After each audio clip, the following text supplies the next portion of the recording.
રાજકોટના પૂર્વ મેયર અને ભાજપ નેતા જનક કોટકનું નિધન। 80 વર્ષની વયે સિનિયર નેતા જનક કોટકનું નિધન થયું।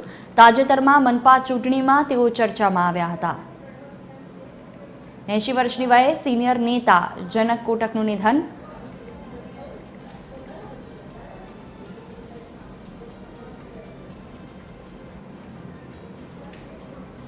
રાજકોટના પૂર્વ મેયર હતા જનક કોટક, ભાજપના નેતા। તાજેતરમાં મહાનગરપાલિકાની ચૂંટણીમાં તેઓ ચર્ચામાં આવ્યા હતા। રાજકોટના રાજકારણનું અડીખમ અધ્યાયનું આજે પૂર્ણ થયું છે। પૂર્વ મેયર અને ભાજપના આગેવાન જનકભાઈ કોટકનું આજે અવસાન થયું છે, ત્યારે તેમના પરિવારના સભ્યો સાથે આપણે વાત કરવાનો પ્રયાસ કરીશું। તેમના ભાઈ છે પ્રતાપભાઈ, તેમની સાથે જ આપણે વાત કરીશું। પ્રતાપભાઈ, જનકભાઈ છે, તેમના વિશે તમારે કંઈ કહેવું તો શું કહેશો? જનકભાઈના માટે એક લીટીમાં કહી શકું તો એક સેવાનું પાર્ય હતું કે ગમે ત્યારે ગમે તે માણસની સેવા કરવી એનો ધર્મ હતો। રાજકારણ હતું બરાબર છે, પણ એને રાજકારણ હારે એટલું બધું એવું નહીં, ભલે એ બધું ચૂંટણીમાં જીતતો બધું કરતો, પણ એને આનંદ આવતો એ સેવામાં આવતો। ગમે તે માણસની, કોઈ જાણીતો અજાણતો એવો નહીં, દરેક માણસની એને સેવા કરવી એનો ધર્મ હતો। એ પછી ગમે તેવો હોય, ગમે તે રીતનો હોય, પણ એની સેવા એ કરી દેતા।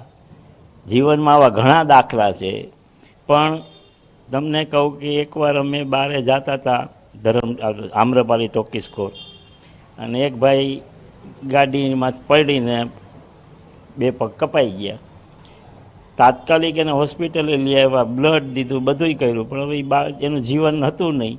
પણ આવી કામમાં પણ એ અચકાતો નહીં કે નહીં, આ માણસને બચાવવાનો આપણો પ્રયત્ન કરવો જોઈએ। એટલે એના જીવનની અંદર એને સેવા સિવાય કાંઈ કર્યું નથી, અને સેવા જ એનો મૂળ ધર્મ હતો। તમે એને એમ કહો કે આ રાજકારણની અંદર આમ કરી તેમ કરી, તો એને ન મજા આવતી। એ કે એ નહીં, કામ પોઝિટિવ મારે કરવાનું છે, અને હું પાર્ટી માટે કામ કરી છું, સંઘનો સ્વયંસેવક છું, અને મારી રીતે મારે કામ કરવાનું છે। અને અમારા 3 ભાઈ 5 ભાઈમાં અમે 3 જણા તૃતીય વર્ષ શિક્ષિત હતા, સંઘની સાથે જોડાયેલા છીએ। આજ દી સુધી બધા જ અમે અમારા બાળકો બધા જ સંઘ સાથે જોડાયેલા છે।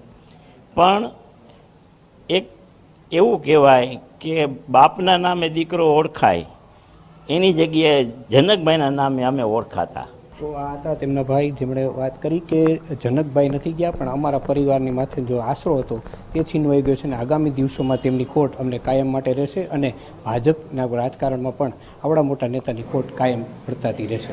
કેમેરામેન રવિ ચાવડા સાથે રવિ મોટવાણી, TV 13 રાજકોટ।